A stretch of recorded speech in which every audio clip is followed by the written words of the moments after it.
Praise the Lord. सुबह की प्रार्थना में मैं आप सबों को स्वागत करता हूं और आज के मनन के लिए हम देखेंगे उत्पत्ति उसका चैप्टर 2 और वर्स 22, 23 और 25 को देखेंगे।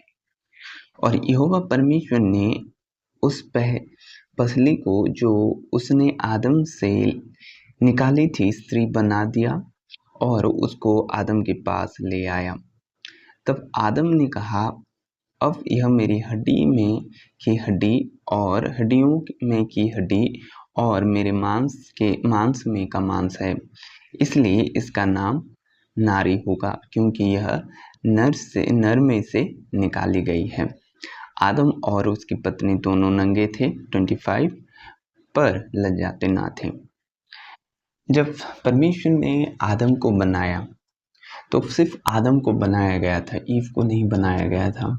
आदम को बनाया, उसके बाद सब घरेलू पशुओं को बनाया, क्योंकि आदम अकेला रह गया था। परमेश्वर ने देखा कि आदम अकेला है और परमेश्वर ने सब जोड़ी को बनाया था, पशु की जोड़ी बनाए थे, लेकिन आदम की उसकी जोड़ी ना थी। तब परमेश्वर ने उसकी एक हड्डी लिया और उसमें मांस भरी और उसमें एक पत्नी को बनाया जिसका नाम हवा था।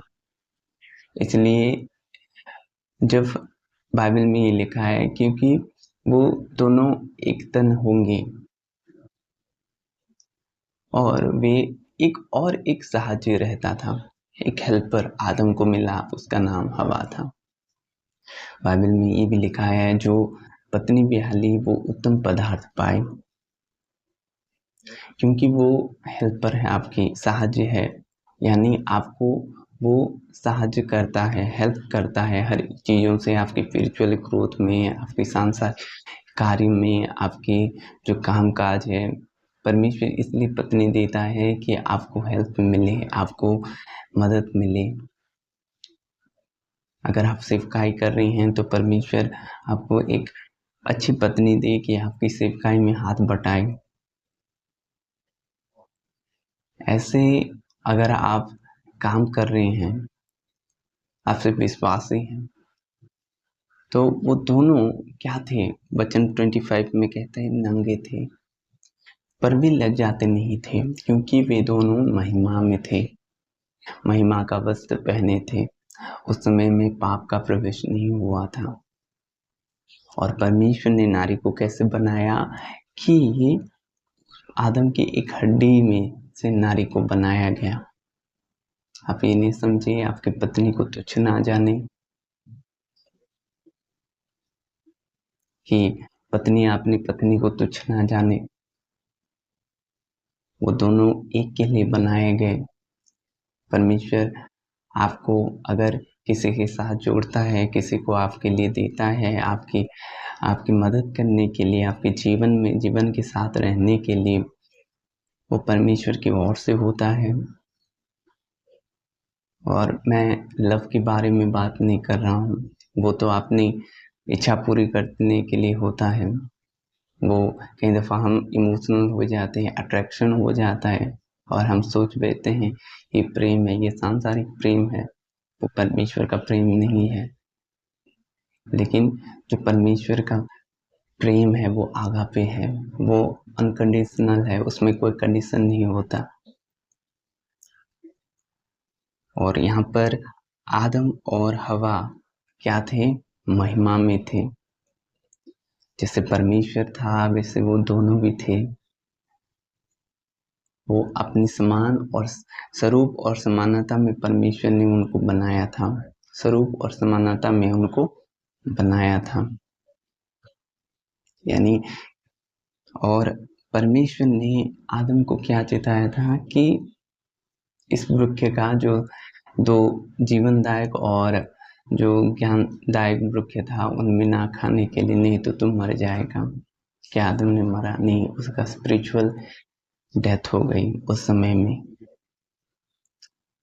और यहाँ पर हवा को क्यों बनाया गया? क्योंकि आदम के साथ रहे, उसको हेल्प करे, उसको मदद करे, एक मददगार। कई दफ़ा ये भूल जाते हैं पति लोग कि स्त्रियां रहती हैं मदद के लिए। आपके जीवन की मदद के लिए। और स्त्रियां ये भूल जाती है कि परमेश्वर आपको जो पति दिया है वो आपके लिए ठहराया है कि आप उसके अंडर में रहें, उसकी बात को मानें। और पतियों, पौलुस कहता है कि अपने पत्नियों को प्रेम करने के लिए। और कई पतियों अपनी पत्नी को मारते हैं, कई पत्नी अपने पति के पीठ पीछे गलत काम करते हैं। प्रभु इसके लिए नहीं दिया है। प्रभु हमारी हर एक ज़रूरतों को जानता है, आपकी ज़रूरतों को जानता है। कई मेरे भाई बहन हैं जो अफेयर, जो गंदे काम करते हैं। अब भी अगर आपको स्वयं नहीं हो पाया है तो आप मैरिज कर लें। क्यों आप विचार में फंसे? क्यों आप प्रभु को दुख दें, परमेश्वर की आत्मा को दुख दें, प्रभु यीशु मसीह को दुख दें? प्रभु ये नहीं चाहता। और आपके लिए एक मददगार प्रभु भेजेगा। प्रार्थना में रखें, मैरिज कर लें अगर आप स्वयं नहीं कर पा रहे हैं। क्योंकि शैतान का एक हथियार है व्यभिचार। वो हर एक कई दफा यूथ को इस जाल में फंसाता है। आपको ये समझना है। और हवा की बनावट कैसी हुई कि आदम की एक हड्डी से उसको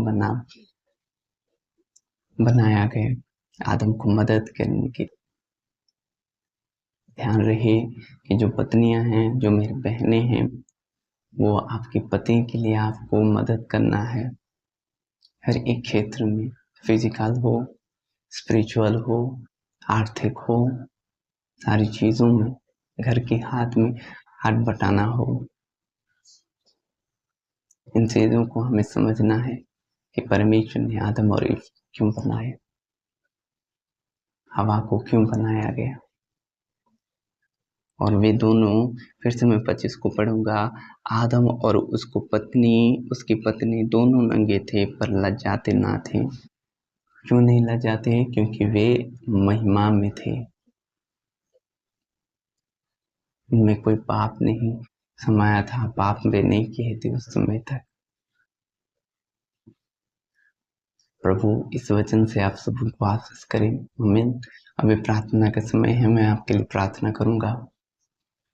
पिता, मैं आपके लोगों के लिए दुआ करता हूँ। खुदावंद, हे प्यारे प्रभु जी, जो लोग प्रभु पति पत्नी हैं उनके लिए मैं दुआ करता हूँ। खुदावंद, उनका जीवन आपका है। खुदा प्रभु, वे दोनों आपके लिए जिए। खुदावंद, ऐसा अनुग्रह करें। खुदा, जो लोग जवान है खुदावंद, उनके लिए मैं दुआ करता हूँ। खुदावंद, वे विचार में ना पड़े। खुदावंद प्यारे प्रभु, वे अपने ऊपर काबू रख सकें, संयम को बढ़ाएं। खुदावंद, हर एक विचार की आत्मा उनके जीवन से दूर हो। ये प्यारे प्रभु, गंदगी उनके जीवन से दूर हो। खुदावंद, आप बातें करें। खुदा प्यारे प्रभु जी, जो लोग प्रभु रिश्ते के लिए देख रहे हैं खुदावंद, ये प्यारे प्रभु, उनके लिए मैं दुआ करता हूँ। खुदावंद, उनके आपकी ओर से जो आपने मदद करने के लिए प्रभु रचा है खुदा, वो मिले उनके जीवन से। खुदावंद, ये प्यारे प्रभु जी, जो लोग बीमार से ग्रसित हैं, यीशु के नाम से वे चंगे हो जाएं। प्रभु, आपकी सामर्थ्य उनके जीवन पर आए। प्यारे प्रभु, आपकी शांति हो, आपकी आनंद हो। प्यारे प्रभु, आपकी प्रेम हो। खुदावंद, के करीब हो जाएं। खुदावंद, आपके बड़े काम को करें। खुदा, आपकी गहरी बातों को समझ पाए। खुदावंद, ऐसा अनुग्रह करें। प्यारे प्रभु जी, आपकी रोशनी में उनके मुखों चमके। खुदा, हे प्यारे प्रभु, आपको जीवन से खुदावंद प्रभु, एक विवाहित जीवन ना टूटे। खुदावंद, विवाहित जीवन ना टूटे। खुदावंद, जो लोग दरार पैदा करता है दुष्ट यीशु के नाम से वो जरा नष्ट हो जाए। प्रभु, एक संबंध जो आपने दिया है खुदावंद, जो पति पत्नी का है, वो स्ट्रांग खुदावंद, वो स्ट्रांग हो यीशु नासरी के नाम से। हे प्यारे प्रभु, आपके करीब हो जाए खुदा, यीशु नासरी के नाम। God bless you.